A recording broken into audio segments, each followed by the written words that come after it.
نحمده ونصلي ونسلم على رسوله الکریم۔ السلام علیکم ورحمۃ اللہ وبرکاتہ۔ میں ہوں طارق محمود القاسمی۔ آج کی جو ویڈیو ہے یہ بہت اہم ہے تمام اہل سنت والجماعت کے لیے، اور بالخصوص ان لوگوں کے لیے جو اہل سنت والجماعت ہونے کے ساتھ ساتھ تصوف کے ساتھ بھی تعلق رکھتے ہیں۔ اس کی وجہ یہ ہے کہ ہمارے اس معاشرے میں، اسپیشلی پاکستان میں، جن کو میں لونڈے لپاڑے کہتا ہوں، کچھ ایسے لونڈے لپاڑے پیدا ہو گئے ہیں جن کے اندر معمولی سا بھی نبی پاک صلی اللہ علیہ وسلم کا احترام باقی نہیں رہا۔ کوئی لوگوں کو آفر کرتا ہے اپنے نبی کو گالی دو، میں تمہیں 1,00,000 روپے دیتا ہوں۔ کوئی نبی علیہ السلام کو کہتا ہے کہ چھوکرے ہیں، نعوذ باللہ، اور الزام یہودیوں پر رکھ دیتا ہے۔ حالانکہ اور اگر اس کو چھوکرا کہو تو اس کو موت پڑ جاتی ہے، اس کے اوپر لعنتیں گرنے لگتی ہیں اللہ کریم کی۔ بات یہ ہے کہ ابھی اس شخص نے جو جہلم کا ایک لونڈا ہے، اس نے یہ بات کہی ہے کہ نبی پاک صلی اللہ علیہ وآلہ وسلم کو اپنے انجام کے بارے میں کچھ بھی پتہ نہ تھا، اور یہ بہت سخت آیت ہے۔ آپ پہلے ذرا یہ سنیں یہ کیا کہہ رہا ہے، اس کلپ کو ذرا سنیں، اور اس کے بعد پھر میں اس کے اوپر تفصیل سے آتا ہوں اپنے دلائل کے ساتھ۔ سخت سورۃ الاحقاف میں، اے نبی تم فرماؤ میں کوئی نیا رسول نہیں ہوں، مجھ سے پہلے بھی اور رسول گزرے، اور مجھے تو یہ بھی نہیں پتا کہ خود میرے ساتھ کیا ہوگا۔ اتنی سخت آیات، یہ وہ ساری آیات جن کے اوپر بین ہے نا، یہ ساری آیات وہ ہیں کہ جو جسٹیفائی کرتی ہیں کہ یہ اس کتاب کا رائٹر محمد رسول اللہ نہیں ہے، بلکہ یہ اللہ کی طرف سے نازل ہوئی ہے۔ انہوں نے جب یہ بین کر دی آیات، تو انہوں نے کافروں کو کس منہ سے جا کے جسٹیفائی کرنا ہے کہ یہ اللہ کی کتاب ہے؟ وہ تو ساری آیات پڑھنا ہی گستاخی ہے۔ یہ تو آیت پڑھنے والا خود اپنے اوپر 295C لگوا لے گا۔ اچھا، آپ نے سن لیا، اب دیکھیں ذرا اس کی یہ بکواس سنیں، ذرا اس کا اسٹائل دیکھیں، اس کا انداز دیکھیں، کس انداز سے اس نے منہ بنایا اور کس انداز سے اس نے یہ آیت پڑھی ہے۔ یہ سورۃ الاحقاف کی آیت نمبر 9 ہے، سورۃ الاحقاف آیت نمبر 9، ٹھیک ہے جی۔ اور اس کی ابتدائی ٹکڑا میں آپ کے سامنے پڑھتا ہوں جو اس نے پڑھا تھا۔ قل اعوذ باللہ من الشیطان الرجیم قل ما کنت بدعا من الرسل۔ تو اے فرما دیجیے آپ نبی پاک صلی اللہ علیہ وسلم کہ میں کوئی نیا رسولوں میں سے تو نہیں ہوں، مطلب مجھ سے پہلے بھی رسول آ چکے ہیں، اور جو ہے تو وہ بھی جو ہے تو یہی بات شہادت دیتے رہے ہیں اللہ کی وحدانیت کی، اور نبوت جو ہے تو اس کے ذریعے سے اس منصب نبوت کا جو تقاضا ہوتا ہے اس کے مطابق دین کی تبلیغ کرتے رہے ہیں۔ اور اس کے بعد نبی پاک صلی اللہ علیہ وسلم فرماتے ہیں وما ادری ما یفعل بی ولا بکم، اور میں نہیں جانتا کہ میرے ساتھ کیا ہوگا اور تمہارے ساتھ کیا ہوگا۔ اچھا، اس کے اندر میں آپ کو ایک بات بتا دوں کہ اس آیت کی شان نزول کیا، اور یہ نبی علیہ السلام نے کس طریقے سے یہ بات فرمائی تھی۔ اس طرح ہوا تھا کہ یہ بغوی نے اپنی سند سے، جناب حضرت بغوی رحمۃ اللہ تعالیٰ علیہ نے اپنی سند سے خارجہ بن زید رضی اللہ تعالیٰ عنہ سے روایت کی ہے کہ ام العلا ایک خاتون تھی، انصاریہ تھی۔ تو جب وہ صحابہ کرام وہاں پر آئے تو ان میں جو ہے نا تو جتنے مہاجرین صحابہ کرام تھے اور جو انصار جو مدینہ کے رہنے والے تھے، ان میں نبی پاک صلی اللہ علیہ وسلم نے مواخات کرائی تھی۔ تو جب مواخات کروائی تو کیا ہوا کہ صحابہ کرام وغیرہ تقسیم ہو گئے، تو حضرت عثمان بن مظعون رضی اللہ تعالیٰ عنہ جو ہے وہ آگے حضرت ام العلا رضی اللہ تعالیٰ عنہ انصاریہ جو تھی ان کے حصے میں، تو آپ ان کی جو ہے نا تو ان کے پاس آئے اور ان کی خدمت آپ نے کی۔ وہ بیمار ہو گئے، جب وہ بیمار ہو گئے تو انہوں نے ان کی بہت تیمارداری کی اور خدمت کی، یہاں تک کہ وہ فوت ہو گئے۔ جب فوت ہوئے تو نبی پاک صلی اللہ علیہ وسلم تشریف لائے، تو ان کے آنے پر حضرت یہ جو ام العلا رضی اللہ تعالیٰ عنہ انہوں نے فرمایا، انہوں نے عرض کی نبی پاک صلی اللہ علیہ وسلم کی خدمت میں کہ اللہ کی رحمت جو ہے وہ ابا صاحب پہ ہو، میں گواہی دیتی ہوں کہ اللہ تعالیٰ نے ان پر بہت کرم کیا ہے اور ان کا بہت اکرام فرمایا ہے رب کریم نے۔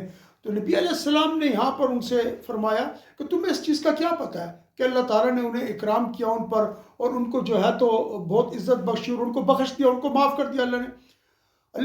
یہاں پر نبی علیہ السلام نے فرمایا کہ مجھے بھی نہیں پتا کہ میرے ساتھ کیا ہوگا اور تم لوگوں کے ساتھ کیا ہوگا۔ تو جب میں نبی ہو کر یہ بات نہیں کرتا تو تم کس طریقے سے اتنی بڑی بات کر رہی ہو؟ یہاں پر کہنے کا مطلب جو علماء نے اس کی تفسیر کی ہے وہ یوں کی ہے کہ یہاں پر کہنے کا مطلب ہے کہ نبی پاک صلی اللہ علیہ وسلم بھی اللہ کے بتائے بغیر وحی کی رہنمائی کے کوئی بات نہیں کرتے تھے. پھر تو اور اس کے اندر یہ نبی علیہ السلام نے فرمایا کہ اولین و آخرین کا علم نبی علیہ السلام کے پاس ہے. اس کے باوجود بھی تو علماء نے فرمایا کہ اس کا مطلب یہ ہے کہ نبی پاک صلی اللہ علیہ وسلم کو اس چیز کی تفصیل کا اس طرح علم نہیں ہوتا. حالانکہ آپ صلی اللہ علیہ وسلم کو علم ما کانا و ما یکون کا علم دے دیا گیا، لیکن اس کی کچھ تفصیلات جو ہے تو وہ وقت کے ساتھ اور وحی کے ساتھ نازل ہوا کرتی تھی. یہ وجہ ہوئی تھی اس آیت کی نازل ہونے کی. ایک وجہ یہ ہے. تو جب یہ آیت نازل ہوئی تو اب اس کے دیکھیں اس میں کفار کتنا خوش ہوئے. تو یہ جو انجینئر ہے مرزا، اس کا عقیدہ اور کفار قریش کا عقیدہ نبی پاک صلی اللہ علیہ وسلم کے حوالے سے ایک ہے. یہ آدمی توہین رسالت کا مجرم ہے. یہ آدمی جس نے یہ کہا کہ نبی پاک صلی اللہ علیہ وسلم کو نہیں پتا کہ ان کے ساتھ کیا ہوگا. میں بھی ثابت کرتا ہوں، اسی جگہ پر ثابت کرتا ہوں قرآن و حدیث سے کہ نبی علیہ السلام کو تو دوسروں کا پتہ ہے، اپنا ان کو کیسے پتہ نہیں ہوگا. اس نے پھر وہ اس کی بات بھی کر دی کہ کیا کہتے ہیں وہ جو توہین رسالت کا قانون ہے وہ لگ جائے گا. توہین رسالت کا قانون تو انجینئر محمد علی مرزا آپ پر لگ چکا ہے. میں ابھی آپ کو یہ سب کچھ ثابت کرتا ہوں. اور وہ اس طرح ہوا کہ جس طرح یہ خوش تھا نا، کتنی سخت آیت ہے، کوئی سخت آیت نہیں ہے، کوئی سخت آیت نہیں ہے. اس آیت کا مفہوم یہ ہے جو مختلف تفاسیر میں لکھا ہوا ہے کہ نبی پاک صلی اللہ علیہ وسلم دنیا کے اندر جو کچھ باقی پیغمبروں کے ساتھ ہوا اس کے حوالے سے بات کر رہے تھے کہ میں بھی نہیں جانتا کہ کیا ہوگا اور تمہارے ساتھ دنیا میں اور کیا ہوگا، کیونکہ کسی کو کچھ پتہ نہیں ہے اس چیز کا. لیکن نبی پاک صلی اللہ علیہ وسلم نے اس بات کے اندر ایک بہت شدید تنبیہ رکھی ہے اپنی امت کے لیے، کیونکہ ایک نبی جس کا منصب ہی یہ ہے، نبی کہتے ہیں اس کو ہیں جی کہ جو غیب کی خبر دے. اور پھر یہ لکھا ہوا ہے علماء کا ہمارا یہ عقیدہ ہے اور ہم سب کا یہ عقیدہ ہے کہ اللہ تعالیٰ کی ذات نے نبی علیہ السلام کو اولین و آخرین کا علم دیا تھا. تو نبی پاک صلی اللہ علیہ وسلم چونکہ سب کو یہ تو نہیں بتاتے پھر رہے تھے نا کہ کون جنتی اور کون کیا، لیکن آپ صلی اللہ علیہ وسلم نے حضرت ام العلا کو بتایا کہ اس طریقے سے بات نہیں کی جاتی، کیونکہ یہ ایک یقینی صورت پیدا ہو جاتی ہے. پھر اس کے بعد حضرت ام العلا نے خواب دیکھا کہ ایک چشمہ بہہ رہا ہے. عثمان بن مظعون، تو یہ جو حضرت عثمان بن مظعون ہے رضی اللہ تعالیٰ عنہ، وہ وہاں پر ہے اور ایک چشمہ جو ہے تو ادھر جاری ہے. تو آپ صلی اللہ علیہ وسلم نے پھر ان سے جب یہ خواب سنایا ان کو، تو پھر بتایا آپ صلی اللہ علیہ وسلم نے کہ یہ ان کا عمل ہے جو ان کو ایک چشمے کی صورت میں بہتا ہوا دکھایا جا رہا ہے اور یہ سب کچھ. اب کہنے کا مطلب یہ ہے کہ یہاں پر جو نبی پاک صلی اللہ علیہ وسلم نے گفتگو فرمائی، اب دیکھیں یہاں پر کفار کیا کر رہے ہیں. اب دیکھیں یہاں پر کفار کیا کر رہے ہیں اور پھر اللہ تعالیٰ نے یہاں پر کیا چیز. اصل میں اللہ تعالیٰ سب کو کھول دیتے ہیں. اللہ تعالیٰ کی جو تدابیر ہیں ہم اس کو نہیں سمجھتے، لیکن انجینئر محمد علی مرزا نے اپنے مذہب کے موافق، کیونکہ وہ تو نبی کو بھی جو ہے تو عام انسان کے برابر ہی سمجھتا ہے. وہ جو ایک آیت نازل ہوئی ہے نا سورہ نجم میں، وَمَا يَنْتِقُ عَنِ الْهَوَىٰ فَإِنْ هُوَ وَحْيٌ يُوحَىٰ، اور نبی علیہ السلام تو اپنی مرضی سے کوئی گفتگو نہیں کرتے، اپنے خواہش نفس سے کوئی گفتگو نہیں فرماتے، بلکہ وہ تو وہی بات کرتے ہیں جو ان کو وحی کی جاتی ہے. ٹھیک، وہ کہتا ہے یہ نبی علیہ السلام کے حق میں نازل نہیں ہوئی. یعنی یہ انجینئر اس کو جہاں موقع ملتا ہے نبی علیہ السلام کی توہین کرتا ہے، گستاخی کرتا ہے، صحابہ کو گالیاں دیتا ہے، یہ سب کچھ کرتا ہے. مجھے جب یہ کلپ میں نے اس کا سنا تو میرے دل پر جو سانپ لوٹے اور جس طریقے سے میرے ایک تن بدن میں آپ یقین کریں کہ ایک ایسا احساس پیدا ہوا نا کہ میں نہیں سمجھ سکتا کہ میں اس کو کس طریقے سے آپ لوگوں کی خدمت میں پیش کروں. تو کیا ہوا کہ جب یہ آیت نازل ہو گئی تو کفار مکہ بہت خوش ہوئے اور انہوں نے کیا کہا، اور انہوں نے کہا کہ ہمیں قسم ہے لات اور عزا کی، یہ دو بت ہیں، کہ ما امرنا و امر محمد صلی اللہ علیہ وسلم عند اللہ الا واحد وما له علینا مزیت و فضل، کہ ہمارا معاملہ اور محمد رسول اللہ صلی اللہ علیہ وسلم کا جو معاملہ اللہ کے نزدیک وہ تو برابر ہے، اور نبی علیہ السلام کو ہم پر نہ کوئی فضیلت ہے نہ برتری ہے. مطلب یہ کہ یہی وہ کتنے آپ نے دیکھا اس کا اسٹائل دیکھا، وہ کتنی سخت آیت ہے. مطلب یہ کہ نبی علیہ السلام کو بھی نہیں پتا، میں یہ بتاتا ہوں نبی علیہ السلام کو کیا کیا پتا ہے. جب یہ بات ہوئی نا تو اللہ تعالیٰ نے پھر سورۃ الفتح کی آیت نازل فرمائی. سورۃ الفتح آیت نمبر 2. ٹھیک ہے جی، اللہ تعالیٰ نے آیت نازل فرمائی،